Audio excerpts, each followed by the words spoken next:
우리에게 주시는 하나님 말씀은 말라기 3장입니다. 말라기 3장 13절에서 16절까지 말씀을 제가 봉독하겠습니다. 구약 성경 말라기 3장 13절에서 16절까지의 말씀입니다. 여호와가 이르노라, 너희가 완악한 말로 나를 대적하고도 이르기를 우리가 무슨 말로 주를 대적하였나이까 하는도다. 이는 너희가 말하기를 하나님을 숨기는 것이 헛되니 만군의 여호와 앞에서 그 명령을 지키며 슬프게 행하는 것이 무엇이 유익하리요. 지금 우리는 교만한 자가 복되다 하며 악을 행하는 자가 번성하며 하나님을 시험하는 자가 화를 면한다 하노라 함이라. 그때 여호와를 경외하는 자들이 피차에 말하며 여호와께서 그것을 분명히 들으시고 여호와를 경외하는 자와 그 이름을 존중히 여기는 자를 위하여 여호와 앞에 있는 기념책에 기록하셨느니라. 아멘. 한 사회에는 주류가 있고 또 비주류라는 것이 있습니다. 주류와 비주류를 결정하는 것은 숫자죠. 누가 더 많은 쪽에 있느냐 하는 것에 의해서 사람들이 많이 몰리는 쪽을 주류라 그러고 또 사람들이 적게 속해 있는 것을 비주류라 그렇게 이야기를 합니다. 보통 주류에 해당하는 것은 보편성을 띱니다. 보편성을 띈다는 것은 하나님이 주신 성향에 따라서 사람들이 주로 움직인다는 것이죠. 예를 들어서 성적인 면에서 비주류에 해당하는 그런 사람들이 있습니다. 성에 대한 그 사람들의 태도는 하나님이 주신 원래의 성향에서 벗어난 것이죠. 이 세상이 죄로 인해서 타락되었고 또 각각의 마음속에 악들이 존재하기 때문에 하나님이 주신 보편성이 왜곡되어서 동성애라든지 하는 이런 이상한 성적인 욕망들이 만들어지는 겁니다. 이처럼 비주류라고 하는 것은 보편성에서 멀어진다는 것을 의미하고 그 보편성이라는 것은 하나님이 주신 일반 은총의 영역이라고 볼 수 있는 거죠. 그래서 어떤 면들은 보면 그 보편성을 따라가는 것, 주류를 따라가는 것이 하나님께서 주신 그 일반적인 은총의 영역 안에서 살아가는 일이라고 그렇게 볼 수가 있습니다. 하지만 주류를 따른다고 해서 반드시 그것이 옳은 것이 아닌 경우들도 정말 많습니다. 특별히 교회 역사를 보면 주류에 의해서 하나님의 진리가 왜곡되는 그런 경우들이 많이 있었습니다. 다수의 주류 교회들에 의해서 진리가 왜곡되고 악한 풍조가 만들어지게 되면 진리를 지키는 소수의 교회들, 비주류가 되겠죠.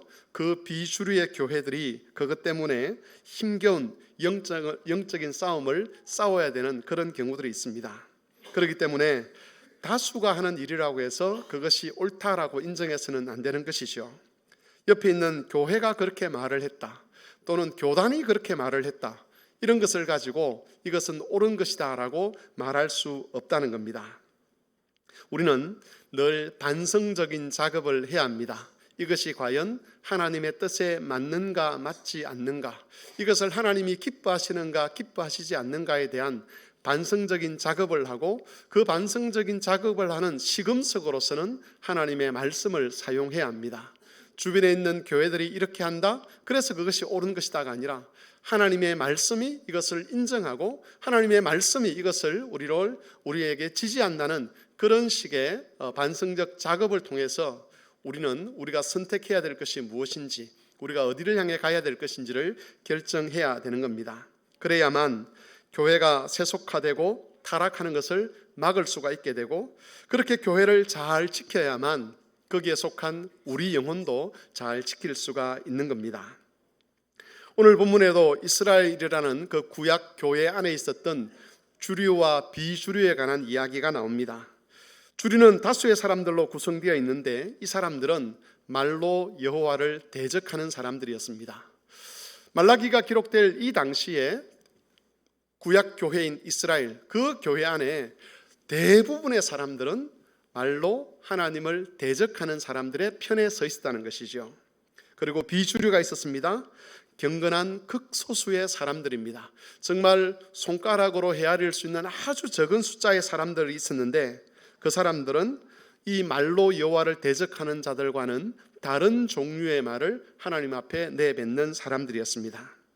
오늘은 본문의 말씀을 통해서 여호와를 대적하는 사람들의 말과 또 경건한 사람들의 말이 어떻게 다른지를 살펴보면서 우리가 추구하고 따라가야 될 삶의 모습이 어떤 것인가 하는 것을 살펴보기를 원합니다. 13절에 보시면 하나님은 이스라엘을 책망하시는데 그들이 말로 여호와를 대적했다라고 책망을 하십니다. 그래서 이스라엘은 이런 하나님 앞에서 다시 되묻습니다. 하나님, 우리가 무슨 말로 하나님을 대적했습니까? 이렇게 나온다는 것은 하나님이 지금 지적하시는 그 죄악에 대해서 이스라엘 백성들이 받아들일 마음이 없었다는 것을 의미합니다. 14절에 보시면 이스라엘이 어떻게 하나님을 대적했는지가 기록되어 있습니다. 이스라엘 백성들이 했던 말들이죠. 하나님을 섬기는 것이 헛된 것이다. 만군의 여호와 앞에서 그 명령을 지키는 것도 헛된 것이고 슬프게 행하는 것도 아무런 유익이 없다라고 이 사람들이 말을 했습니다. 여기서 슬프게 행한다는 것은 금식하는 것을 가리킵니다. 이스라엘 백성들은 예루살렘이 파괴된 것과 그리고 그들이 포로로 사로잡혀 갔던 그 날들을 기억하면서 하나님 앞에서 자신들의 죄를 고하고 절기를 따라 금식을 했습니다. 그런데 지금에 와서는 그런 금식이 아무 소용이 없다라고 말을 한다는 겁니다. 하나님을 섬긴다고 하면서 하나님의 마음에 들기 위해서 우리가 금식까지 해보았지만 마치 하나님은 심술 많은 노인처럼 우리의 섬김에 만족하지 못하시고 우리를 돕지 않으신다. 우리가 이렇게까지 고통스러운데 하나님은 전혀 우리를 도울 마음이 없다라고 그렇게 말을 하는 겁니다. 그러면서 15절에서 결론을 내리기를 이렇게 결론을 내립니다. 교만한 자가 복을 얻고, 여기서 말하는 교만한 자는 우상 섬기는 자들을 가리키는 표현입니다. 우상 섬기는 교만한 자가 복을 얻고 악을 행하는 사람이 번성하고 하나님을 시험하는 자는 화를 면한다. 이 말을 거꾸로 하면 하나님을 섬기는 자는 저주 가운데 빠지게 되고 선을 행하는 사람들은 쇠퇴하게 될 것이고 하나님을 믿는 자들은 화를 얻게 된다. 이런 말들이죠. 한마디로 하나님을 섬기는 것 아무 소용없으니까 하나님 섬기는 대신 자기의 유익을 따라 자기 욕망대로 자기 판단대로 살아가는 것, 그게 복된 인생이다라고 말을 하고 있는 겁니다. 하나님은 이스라엘 백성들의 이런 말과 결론이 하나님을 대적하는 것, 하나님을 괴롭히는 것이라고 말씀하십니다. 이 사람들의 말은 사실이 아니었습니다. 그들의 말은 하나님을 왜곡하는 것이었고 하나님의 뜻도 왜곡하는 것들이었습니다.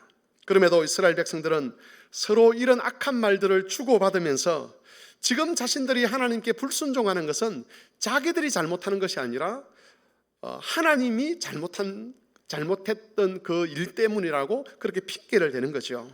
우리가 믿음의 모습을 보일 때 하나님이 신실했다면 우리도 하나님께 신실했을 것인데 우리가 믿음으로 살아가려고 할 때 하나님이 우리를 돕지 않았기 때문에 지금 우리가 하나님 앞에서 불순종하는 것, 이것 다 하나님 책임이다라고 그렇게 책임을 하나님께 돌리려고 했다는 것입니다. 여러분, 이것이 바로 그 당시 구약 교회 안에 있었던 주류의 사람들의 태도였습니다. 여러분, 하나님께서는 이 사람들의 말을 가리켜서 하나님을 괴롭게 하는, 하나님을 대적하는 말이라고 그렇게 말씀하셨습니다. 여러분, 우선 이 사람들은 하나님의 신실하심을 논할 만큼 하나님의 뜻에 순종해 본 적이 없는 사람들이었습니다. 한때 그들이 하나님 말씀에 순종하는 것처럼 보였던 적이 있었습니다. 하지만 말라기 전체를 통해서 또 말라기의 배경이 되고 있는 에스라와 느헤미야서를 통해서 알 수 있는 것은 그들의 순종은 잠시였고 그리고 형식적인 것들이었다는 겁니다. 순종을 하기는 했습니다. 순종하는 흉내를 내기는 했습니다. 근데 정말 하나님께 순종하고 싶어서 순종한 것이 아니었다는 것이죠. 분위기가 그렇게 흘러가니까 마지못해 순종하는 척 해왔었습니다. 어떤 경우에는 혹시 하나님이 내가 순종하면 복을 주실지도 모르겠다는 그런 기대를 가지고 결정적으로 손해보지 않는 차원에서 순종했습니다. 여기서 중요한 건 결정적으로 손해보지 않는 차원에서만 순종한다는 겁니다. 하나님께 온 마음을 드리고 온 인생을 들여서 순종하는 것이 아니라 하나님이 주실 복과 자기의 순종, 헌신의 정도를 재어보는 거죠. 요만큼은 내가 순종할 수 있겠다라고 해서 그 정한 테두리 안에서 순종하는 흉내내기를 한 겁니다. 금식도 마찬가지였습니다. 금식을 하긴 했지만 정말 그들의 죄에 대해서 애통하는 금식은 아니었다는 겁니다. 금식의 절기가 되고 사회 전체가 금식을 하니까 거기에 따르긴 했지만 죄를 애통하면서 하나님이 지적하시는 그 잘못에서 돌아설 마음은 그들에게 전혀 없었습니다. 그러면서도 그들은 이런 기대를 했습니다. 최소한 하나님이라면 우리가 보인 이 정성에 대해서 보상해 주셔야 된다. 자기들이 어느 정도 성의를 보였으니까 하나님께서도 어느 정도 성의를 보여주시면 우리가 좀 더 성의를 보여주고 그렇게 해서 하나님과 우리가 딜을 하며 살아가야 된다라고 그렇게 생각을 한 것이죠. 하지만 하나님은 그런 외식과 형식에 속지 않으십니다.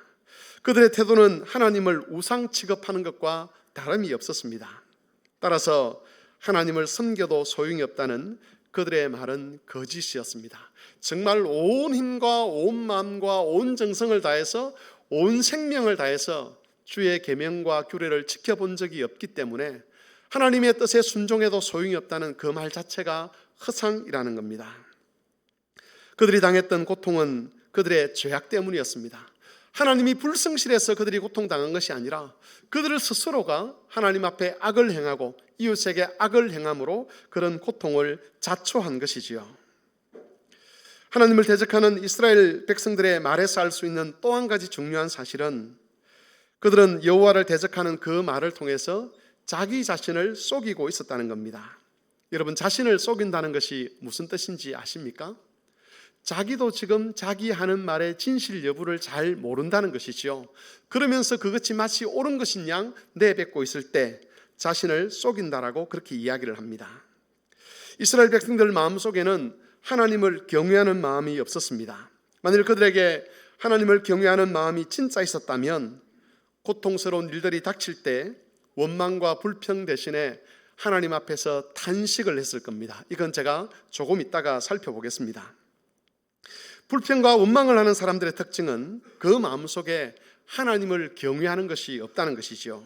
그렇기 때문에 온 마음과 뜻과 정성을 다해서 하나님께 순종하고 여호와의 계명과 규례를 지킬 마음이 그들에게 없었습니다. 불평하는 사람들은 자신들의 그런 불신앙과 불순종을 인정하고 싶어 하지 않았습니다. 대신 하나님이 신실하지 않다는 것을 말하면서 자신들의 경건하지 않음과 순종하지 않음의 책임을 하나님께 떠넘기려고 하는 것이지요. 문제는 자신들에게 있는 것이 아니라 하나님에게 문제가 있고 하나님의 말씀에 문제가 있는 것이라고 우기는 겁니다. 여러분, 이렇게 되면 경건하지 않는 그 사람들의 마음이 위로를 받습니다. 원래는 그렇게 살면 양심의 가책을 받는데 하나님이 잘못한 것이고 하나님 말씀이 잘못된 것이라고 우기면 자기도 모르는 사이에 그 가책받던 양심이 위로를 얻는다는 것이죠. 순종을 해도 하나님이 제대로 신실함을 보여주지 않았기 때문에 내가 지금 순종하지 않는 것이다. 지금 내가 순종하지 않는 책임이 하나님께 있는 것이다 라고 그렇게 말을 해버리면 자기 양심은 죄책감에서 벗어나는 겁니다. 양심의 가책을 스스로 무디게 만들어서 마치 자신에게 아무런 문제가 없는 것처럼 심리적인 위안을 주는 것이죠. 그게 바로 스스로를 속이는 겁니다. 아랫집 윗집을 같이 살아가는 그런 성도가 있었습니다. 윗집에서 부부싸움을 했습니다. 그러니까 그 남편이 아랫집 사람들에게 너무 부끄러운 거예요. 그래가지고 늘 아랫집 사람을 볼 때마다 죄스러운 마음이 있었습니다. 그런데 어느 날 아랫집 사람이 행하는 나쁜 악한 일을 하나 보았습니다. 그러면서 뭘 하느냐 하면 윗집 사람이 그 아랫집 사람이 행하는 악을 계속해서 자기 머리에 되뇌이는 거죠. 저 사람은 악한 사람이야. 저 사람은 나쁜 사람이야. 거짓말하는 사람이야. 그러니까 하나님께서 복을 주시지 않는 것이지. 그러면서 자기가 행한 잘못이 자기 양심에서 사라지기 시작했습니다. 남을 비난하고 비판하면서 자기 양심의 끄리낌을 일으키던 자기의 문제, 그게 사라지는 거죠. 이게 인간이 가지고 있는 그 심리적인 구조라고 할 수가 있습니다. 하나님 앞에서 양심의 죄책감을 가지고 회개하고 돌아와야 될 그 일들에 대해서 하나님을 비방하고 하나님 말씀을 비방함으로 말미암아 자유를 얻게 되고 그러면서 위로를 얻는 겁니다. 성도 여러분, 우리는 이스라엘 백성들의 이런 불신앙을 답습하지 않도록 조심해야만 합니다. 하나님을 향해서 온 마음과 뜻과 정성을 다해서 순종할 마음이 없고 그러면서도 양심의 가책을 받고 싶지 않을 때 사람들이 하는 것, 그게 하나님께 핑계를 대는 것인데, 순종해도 소용이 없다, 헌신을 해도 하나님이 교회를 바꾸시지 않는다, 오래 참고 인내해도 하나님이 사람들과 상황을 바꾸시지 않는다, 이런 식의 말들을 해버리게 되면 여러분 핑계거리가 되고 그게 우리를 위로하게 됩니다. 그러면서 자기가 헌신하지 않고 순종하지 않는 책임이 교회에 있는 것이고 하나님에게 있는 것이라고 그 책임을 전가해버리게 되는 것이죠. 우리는 이런 식으로 자기를 위로하는 어리석은 일을 하지 않도록 늘 조심을 해야 됩니다. 여러분, 이런 말들은 이렇게 말하는 사람 몇 명만 모이면 그런 말들이 마치 진리인 것처럼 힘을 얻게 됩니다. 자신의 불신앙적인 태도와 행동이 정당한 것이라고 스스로를 확신할 수 있는 그런 힘을 갖게 되는 것이죠. 조심해야 될 것은 이런 말들이 우리의 심령을 위로할 수 있고 우리의 그런 양심의 가책을 무디게 만들 수는 있지만, 그러나 여러분, 이런 말들은 하나님을 대적하는 말이고 하나님을 괴롭히는 말들입니다. 그리고 자기 양심을 속이는 이런 말들은 또 하나님의 신실하심을 부정하는 이런 말들은 쉽게 힘을 얻기 때문에 우리가 이런 말을 듣는 자리에 가지 않도록 또한 조심을 해야만 합니다. 이런 말을 자주 듣게 되면 진짜 하나님을 섬기는 것이 소용없는 것처럼 거짓 확신을 우리가 하게 될 것이고, 그렇게 되면 우리가 하나님의 백성임에도 불구하고 하나님 백성 아닌 것처럼 살아가는 일이 발생하게 될 것입니다. 우리는 이런 악함에서 벗어나야만 합니다. 주변에 있는 사람들이 다 그렇게 말한다고 해서 그것이 저절로 정당화되는 것이 아님을 꼭 기억하시기를 바랍니다. 자기 양심을 속이는 말들, 하나님을 향한 신성 모독적인 말들, 이런 말들에 휘둘리지 아니하도록, 이런 말들이 우리 안에서 힘을 얻지 못하도록 말하는 것도 조심해야 되고 듣는 것도 조심을 해야 합니다. 우리는 하나님을 대적하기 위해서 부름받은 사람들이 아닙니다. 하나님을 대적하기 위해서 이 자리에 모인 사람들이 아니지 않습니까? 하나님은 우리가 경건에 이르기를 원하십니다. 그러므로 악한 말들에서 자기 귀와 자기의 마음을 잘 지켜서 하나님을 대적하는 자리에 서지 아니하고 경건을 지켜가는 그런 성도들이 되실 수 있기를 바랍니다. 여러분, 다음으로 우리가 살펴볼 것은 경건한 사람들이 하는 말이 무엇이냐 하는 것이죠. 여러분, 똑같은 상황 속에서 경건한 사람들이 하는 말이 있습니다. 말라기 시대의 재앙으로 인했던 그 고통은 하나님을 대적하는 사람들에게만 해당되는 것이 아니었습니다. 그 당시에 메뚜기 재앙이 있었고 이방인들의 괴롭힘도 있었는데 그것은 경건한 사람들에게도 똑같은 고통이었습니다. 하지만 그런 고통 속에서 경건한 사람들은 하나님께 책임을 돌리고 하나님께 원망하고 하나님께 불평하는 말을 하지 않았습니다. 하나님을 섬겨도 소용없다는 말, 말씀에 순종하고 애통하며 금식해도 소용이 없다는 그런 신성 모독적인 말들을 하지 않았다는 겁니다. 여러분, 당시에 경건한 사람은 극히 소수에 불과했습니다. 어떤 학자들은 손가락으로 헤아릴 수 있을 정도였다라고까지 이야기를 합니다. 여러분, 손가락으로 헤아릴 수 있다는 것은 10명 남짓밖에 안 되었다는 것이죠. 이런 것이 어떻게 추적 가능한지는 모르겠지만 그 정도로 경건한 사람이 적었다라고 이야기를 합니다. 이 사람들은 그 당시 비주류에 해당되는 사람들이었습니다. 대부분의 사람들은 경건한 사람들과 다른 방식으로 생각하고 판단하고 행동했습니다. 그래서 겉으로 보았을 때는 경건한 사람들이 잘못된 선택을 하는 것처럼 보였습니다. 오히려 하나님을 대적하는 사람들의 선택과 행동이 옳은 것처럼 비춰지기도 했습니다. 하지만 하나님이 주목하시고 기억하신 것은 소수의 경건한 사람들의 그런 말들이었습니다. 이 소수의 경건한 사람들에 대해서 말라기 선지자는 이 사람들이 여호와를 경외하면서 그 이름을 존중하는 사람들이었다라고 평가를 하고 있습니다. 바로 16절에 있는 말씀이지요. 여러분, 여호와 이름을 존중히 여긴다는 것은 그 이름을 기억하고 그 이름에 가치를 부여한다는 뜻입니다. 여호와라는 이름은 하나님께서 언약에 절대적으로 신실하다는 것을 나타낼 때 사용하는 이름이었습니다. 모세가 호렙산 떨기나무 불꽃에서 처음 이 이름을 들었을 때에 하나님은 이스라엘이 고난당하고 있는 중에도 그들을 신실하게 지키고 보호하신다는 것을 나타내기 위해서 이 이름을 사용을 하셨습니다. 사람들의 눈에는 하나님이 언약을 기억하지 못하는 것처럼 비춰졌습니다. 사람들의 눈에는 이스라엘을 지키지 않는 것처럼 여겨졌습니다. 그러나 사실 누구보다도 이스라엘 백성들과 맺은 그 언약을 하나님은 기억하고 계셨고, 사람들이 깨닫지 못하는 방법으로 이스라엘을 지키며 보호하고 계셨습니다. 바로 그런 하나님의 신실하심을 보여주는 이름이 여호와라는 이름입니다. 경건한 사람들의 특징은 바로 이 여호와라는 하나님의 이름을 존중히 여기는 겁니다. 다시 말해, 하나님이 여호와라는 자기 이름대로 언약에 신실하다는 것을 끝까지 믿으면서 하나님 앞에서 그 믿음대로 살아가는 것, 그게 바로 경건한 사람들의 특징이라는 것이죠. 사람들의 눈에는 그 하나님의 신실하심이 보이지 않았습니다. 그러나 이 사람들은 하나님께서 언약을 잊지 않으시는 것과, 그리고 그 언약을 따라서 보이지 않는 방법으로 자기 백성을 지키신다는 것을 절대적으로 믿었습니다. 반대로 하나님을 대적했던 사람들은 그 이름을 존중히 여기지 않았습니다. 그들은 눈으로 확인할 수 없다면 하나님의 신실하심은 없는 것이다 라고 판단을 했습니다. 그들이 겪는 고통, 그것이 그들의 죄 때문이었음에도 불구하고 그 고통 때문에 하나님을 원망하고 하나님의 신실하심을 믿지 못하는 자리에 이르게 된 것이지요. 성도 여러분, 여기서 우리가 한 가지 꼭 기억해야 될 것이 있습니다. 그것은 시련이라고 하는 것이 교회 안에서 경건한 자와 대적하는 자를 구별해내는 하나님의 방법이라는 겁니다.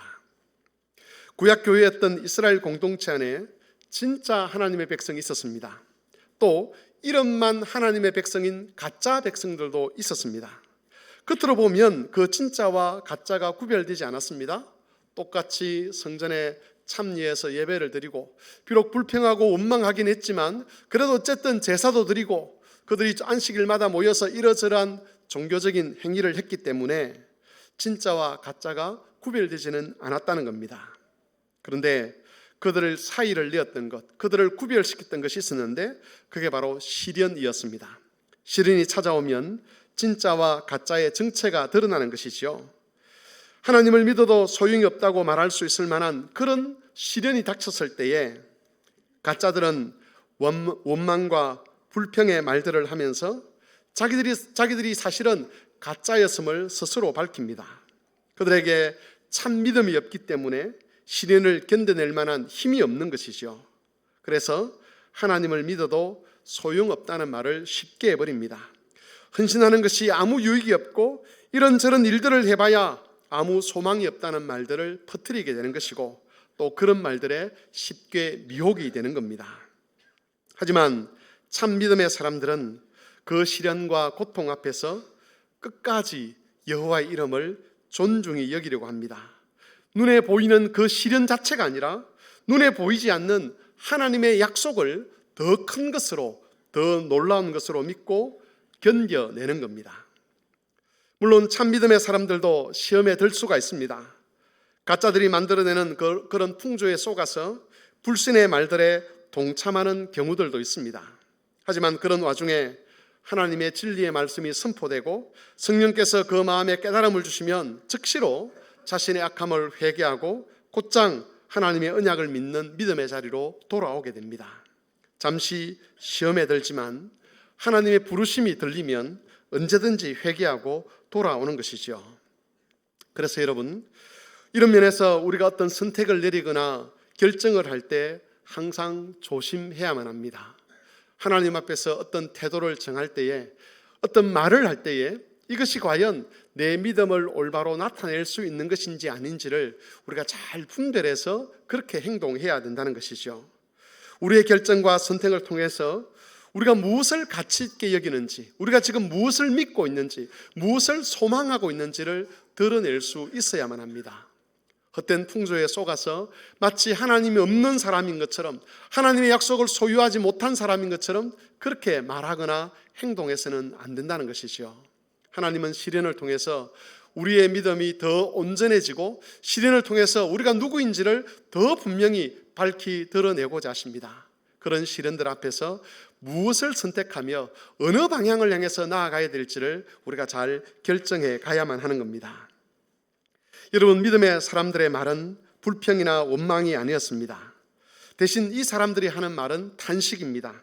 16절을 보시면 이 소수의 경건한 사람들은 피차 말했다라고 그렇게 되어 있습니다. 서로 말했다는 것이죠. 원어상의 의미를 가지고 좀 더 설명을 하면 자주 말했다 이렇게 번역할 수도 있습니다. 그리고 여호와께서는 이 경건한 사람들의 말을 들으시고 여호와 앞에 있는 기념책에 그 말들을 기록해 두셨습니다. 기념책이라는 것은 기억을 나게 하는 책입니다. 하나님께서 이 기억의 책에 경건한 사람들이 서로 했던 말들, 그들이 자주 했던 말들을 기록해 두셨습니다. 기록의 책에 이 내용들을 기록하신 이유는 언젠가는 그 책을 펼쳐서 그 책에 있는 말을 기억해내시고 그 말을 따라서 그들에게 갚아주시기 위함입니다.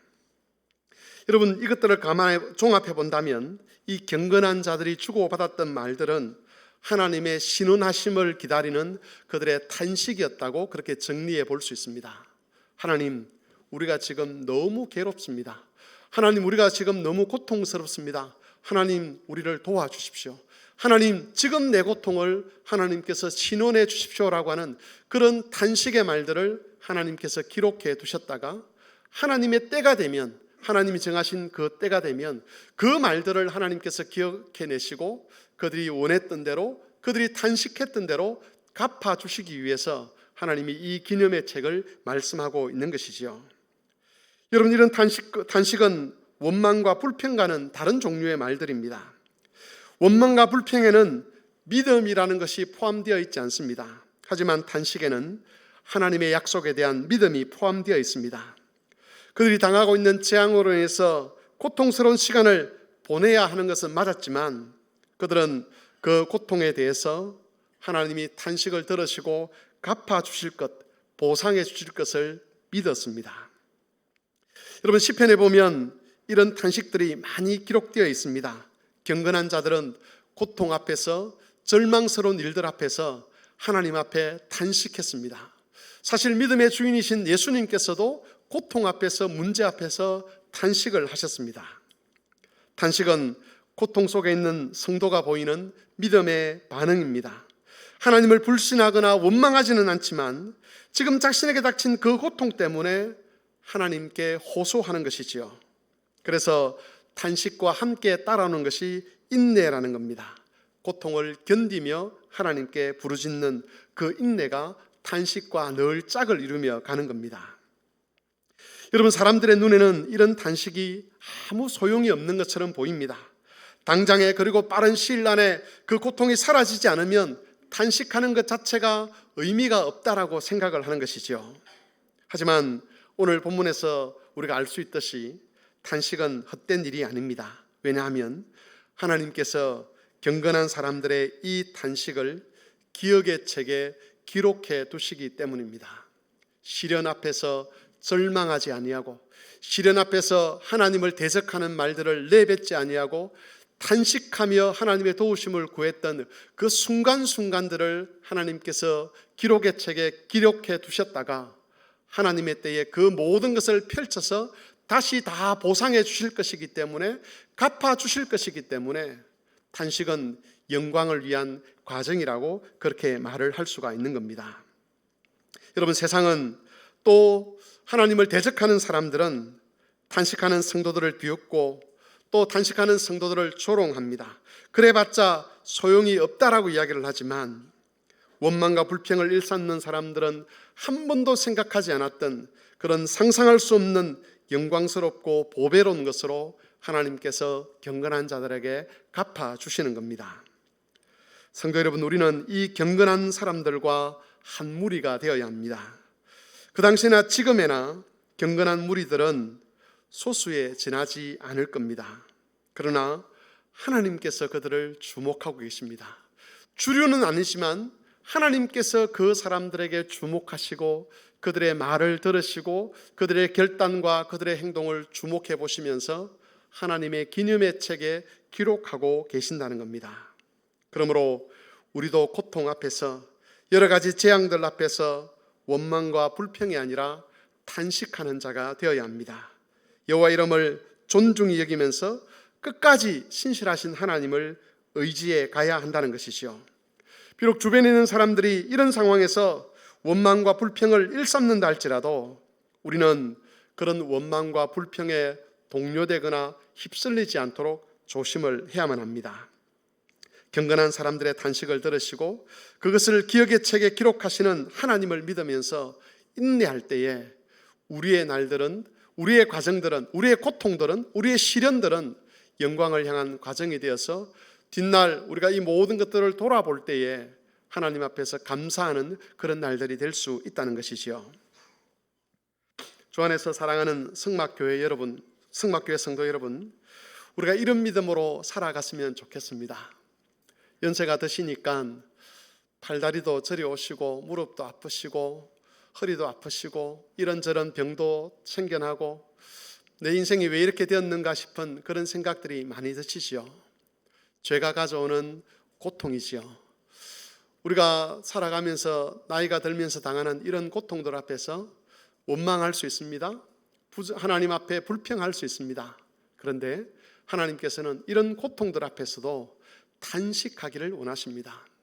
우리 삶에는 예기치 않은 많은 어려움들이 있습니다. 사고도 있을 수 있고요, 질병도 있을 수 있습니다. 젊은 나이에 여러 가지 아픈 일들, 어려운 일들을 겪을 수가 있습니다. 우리가 잘못한 것이 아님에도 불구하고 억울하게 어떤 일들을 당하고 오해를 받는 그런 경우들도 생길 수가 있습니다. 그런 일들 앞에서 믿음 없는 사람들은 불평하고 원망합니다. 그러나 믿음의 사람들은 탄식합니다. 그 탄식이 영광으로 나아가는 길이라는 것을 꼭 기억하셨으면 좋겠습니다. 그리하여 주님이 다시 오시는 그날까지 우리의 하루하루가 기억의 책에 탄식의 말들을 쌓아가는, 영광을 쌓아가는 그런 날들이 될 수 있기를 바랍니다. 그리하여 다시 오실 주님께서 가장 영광스럽고 가장 보배로운 것으로 우리 성도들의 탄식에 대하여 보상해 주실 그날을 기대하며 살아가는 모든 성도들이 되시기를 바랍니다. 하나님의 말씀을 생각하며 같이 기도하겠습니다. 삶의 어려운 순간들이 찾아오고 위기가 찾아오면 마치 하나님이 없는 것처럼, 하나님이 우리를 향한 손을 놓아버린 것처럼 여겨질 때가 있습니다. 그때 믿음을 주신 성령께서 우리 안에서 하시는 말씀, 하나님께 탄식하며 믿음으로 나아가라는 그런 말씀이지 않습니까? 우리가 위기 앞에서, 시련 앞에서 원망과 불평하는 자가 아니라 탄식하는 자가 되어서 영광에 이르도록 도와주시기를 다 같이 한 목소리로 기도하겠습니다.